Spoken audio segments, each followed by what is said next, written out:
Good morning, good evening, good afternoon, wherever it is that you are and wherever you may be. Thank you very much for making us a part of your day. I am Brad Franklin, a creative content writer in Chesterfield. I'm very glad to tell you that Chesterfield Behind the Mic is on the air once again. Now, we are into November now, which means the holidays are right around the corner. And as we like to do, we want to tell you how you can get involved this holiday season here in Chesterfield County. As we have in the past, we were scheduled to have Dawn McCoy from Chasm back on the show to talk about this year's Thanksgiving Meals program, but unfortunately, she wasn't able to record the episode. But last year, Chasm assisted some 12,535 adults and children in Chesterfield, Colonial Heights, Dinwiddie, Hopewell, Petersburg, and Prince George. This Thanksgiving, they're asking for folks to consider making non-perishable food donations and a $20 grocery gift card, which is actually increased from $15 in prior years. The drop-off for their meal bags this year is scheduled for Tuesday and Wednesday, November 14th and 15th from 10 a.m. until 4 p.m. You can go to chasm.org/Thanksgiving info to find out more on how you can donate, or if you'd like to send your donation via mail, you can send it to Chasm at P.O. Box 1741, Chesterfield, VA 23832. Now, I'm very glad to welcome the 2023 Chesterfield Colonial Heights Christmas Mother, Kathy Fox, to the show. Kathy, welcome to the show. How are you? I'm good. Thanks for having me, Brad. I very much appreciate you being here. Very much appreciate all the work that I know you're already doing and the work you're going to do over the next couple months going into Christmas.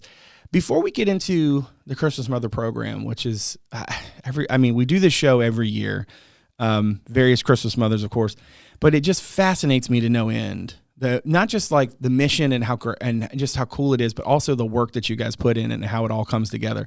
Before we get into that, I'm really curious how you became the Christmas Mother. Did you just wake up one day and you thought, you know what, one day I'd like to be the Christmas Mother? Like how did that process come about?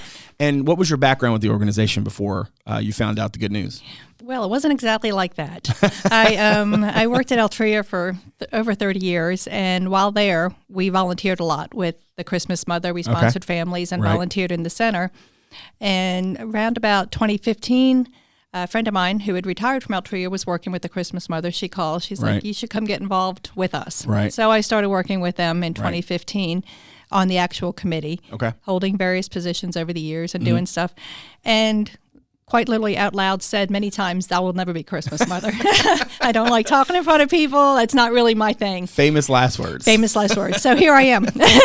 So, around March or so, we announced that I would be Christmas Mother this year. And what was it like for you when, I'm imagining that they came to you and said, "Hey, we'd like you to do this. Think about it for a little while." Like, it's not like they just like you just bestow it upon you and now, I guess you're the Christmas Mother. What went into the process for you to decide to do it?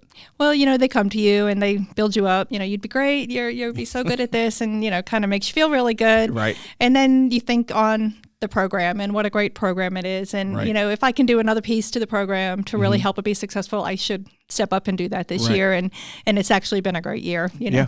When so you said spring, right? March time frame.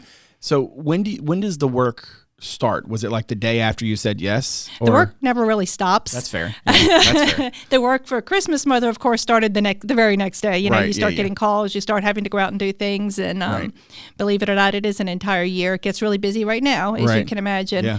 But the Christmas Mother herself does stuff all year, and of course, as you know, the committee does stuff all year. All year. Yeah. Mm-hmm. I just have this because it was funny because having worked with past Christmas Mothers, the Christmas Mother email went from their name to your name, which I just had this idea of the changing of the guard, changing of the president, whatever that thing is. Yeah, it's kind of like that. The new administration comes in, that kind of thing.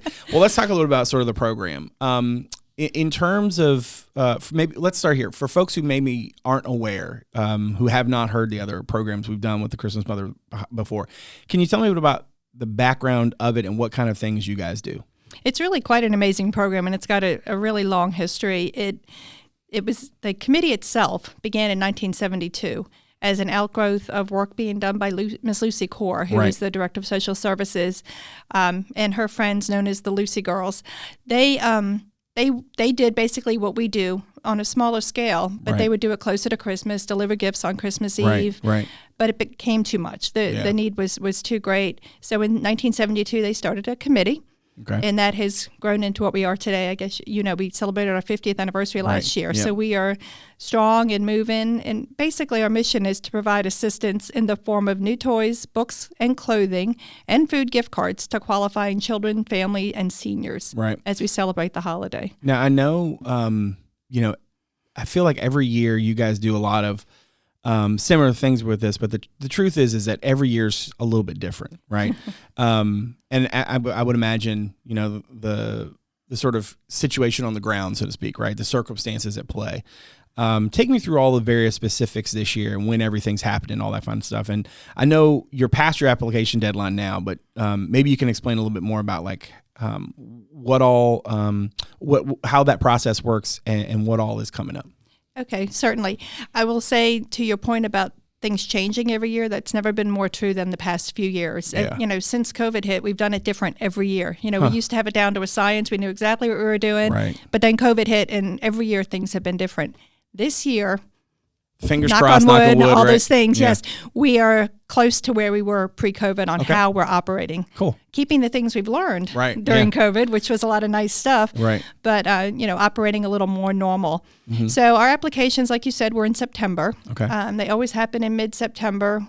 So for future reference, everyone should keep their eye out for that. We advertise on Facebook and, all over the place about when our applications are.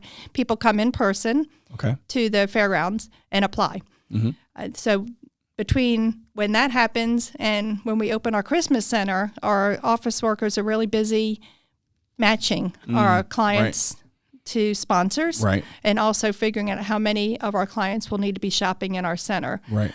So that's kind of what happens in that meantime. Mm-hmm. And then right after Thanksgiving, the weekend, as soon as Chasm gets out of the fairgrounds, we move in practically the next day and start setting up our stuff in the fairgrounds building. Yeah. Now, in terms of the work that goes into the prep and everything that goes into all of the stuff that's about to come, would you say that, obviously it's going to be really busy really soon, but you've done so much prep ahead of this. And I'm always curious for these types of events, especially for things like this that are always kind of around the clock. Would you say the vast majority of your work is still to come, or do you feel like the prep work you've already put in and that you've laid that groundwork is actually more substantial? How would you Obviously, we cannot actually make happen what's going to happen in those 2 weeks in December if we hadn't done all the prep work we do in the beginning of the year. So both pieces are very important. Right. Quite frankly, we're already shopping for next year. Yeah. And Black Friday is a really big day to get out and get stuff. Yeah. But that's too late for this year. We already know what we need for this year. We're making sure we have what we need for this year. Right. And on Black Friday, we start looking towards next year and start buying things for next year. But it is a huge chunk of work once we get into the center right after Thanksgiving, just to get it set up. And to staff the people coming in to help us. We have hundreds of volunteers that come in. You said staff, and I thought, I wonder how many people, because I feel like it grows each year. Mm-hmm. You get more and more people. In terms of the number of folks that you have, if you tried to compare it to when you started in 2015, even just 8 years ago. The number of volunteers? Yeah. What's it like? So I would say, pre-COVID, we used to have a lot of businesses that would come in and help volunteer with us. They would come in, bring a whole group of people to help volunteer in the center. Right. As you know, since COVID, a lot of folks never went back to in-office working. Right. So it's hard to get a group of people to come when they live all over the country, working for a corporation that's right down the street. Right. So we're just now getting back to where the corporation's starting to come back in to help us. Cool. And we have a huge number of just community volunteers. A lot of county employees come and help us. It's really outstanding. Yeah. We'll have close to 200 volunteers, 800 volunteer hours. Right. It's really impressive. Good deal. Now, in talking to you earlier, it sure sounds like one of the things you're expecting this year is for the numbers to be higher than the other years. What are some of the ways that people can get involved heading into the holidays, and why are family sponsorships so important? Probably not. Maybe I don't want to say maybe more than ever, but maybe more than ever. Really more than ever. Last year we served 4,500 individuals in Chesterfield and Colonial Heights, and our numbers are about 10% up this year for the number of clients we'll have. Right. The best way for us to help meet that need is to get more sponsors, because the more sponsored families we have, the less people that will be coming in to shop. Mm-hmm. And so then we know we have enough in the center for the shopping days. So the sponsorships are really, really important. We'd like to at least keep it at the same percentage we've had in the past, which means more numbers of sponsors. And just to put out the little ad here for you, November 17th is the last day to sign up to sponsor for a family, so that it's only 2 days from now. So everyone needs to make sure they get on the website, call the number, let Carol and Sally match you up with a family. They're sitting there waiting for the phone call with either a family or a senior. We typically get all of our seniors sponsored, but we would like to get even more of our family sponsored. You said the thing about them waiting by the phone, and it made me think of like a telephone. Exactly. You got people just the rows of telephones, just waiting by the phone. Waiting for the phone to ring. Yeah. I mean, I can imagine too, given the work that this is, how rewarding it must be for all of you who work with it, and especially for you as like the kind of head of the spear, so to speak, right? What's it mean to you to be involved in this organization and then to be chosen to be the Christmas mother? I mean, it had to have been I can imagine it was kind of even overwhelming at first.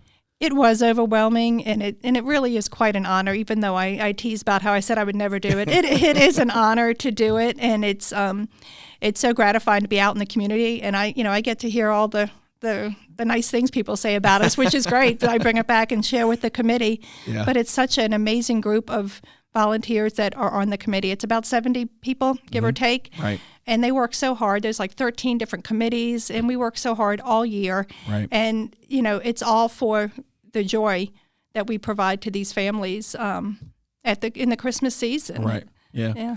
Now I'm going to get you out here on this last one, and it's one that just came to mind. But you were talking about sort of your experience and sort of like the idea that you said you would never do it. And this might be a better question for you after Christmas, but I'm just curious if what you've learned, like what has been something that really stands out to you about this process. You've already learned some part of it that you didn't know, even as involved as you were going into it, that you couldn't have known before you became the Christmas mother. I guess thinking about that, I'm so involved in it and so heavy into it and have been for the past few years. I feel like it's such a well-known program. Yeah. And I think what I've learned as I go out into the community and reach out to people we haven't talked to before, I'm kind of surprised at how many people don't really know what we do. They don't know that we help families and seniors and foster children. Right, yeah. It's a broader reach than what some people thought. We're not the Salvation Army Angel Tree. Right. We're very similar. Yep. Everybody has their program, but it's different. We're different from them. We help people in Chesterfield and Colonial Heights, and I think once you get that word out, people, and our community is very generous always, and they're willing to step up once they know what the need is. Right, absolutely. And I can also see too, like, it's one of those things, and I think about this a lot of times when it comes to county services too. Like, they know somebody's doing that. They're just not sure who that somebody is or what that organization looks like. And how to hook into them. Exactly, and how to get it, how to get linked up. But Kathy, thank you very much for coming on the podcast and talking to us about the Christmas Mother program. We really appreciate you being here. Thank you. Thank you very much. And I just encourage everyone to go out there to our website, the Give Help button. Everything is out there on the Give Help page. Oh my gosh, I'm so glad you did that because I almost messed up. All right, so if you want to donate online, and if you're watching this, Martin's probably already put this on the screen, but it's cchchristmasmother.com. You can donate my mail. It's Chesterfield Colonial Heights Christmas Mother, P.O. Box 2500, Chesterfield, VA 23832, and the phone number is 804-748-1183. And our Amazon wish list is out there. Okay, great. And our link to our Sign Up Genius if you want to volunteer in our center. All of that's on that same hit the Give Help button, and everything is out there. So you didn't have all that in 2015, did you? No, we did not. Thank you so much, Kathy. I appreciate it. Thank you. All right. Make sure you check us out on social media. On Twitter, it's at Chesterfield VA, and on Instagram, it's Chesterfield Virginia, all one word. And on Facebook, you can check out our podcast page. Just search Chesterfield Behind the Mic.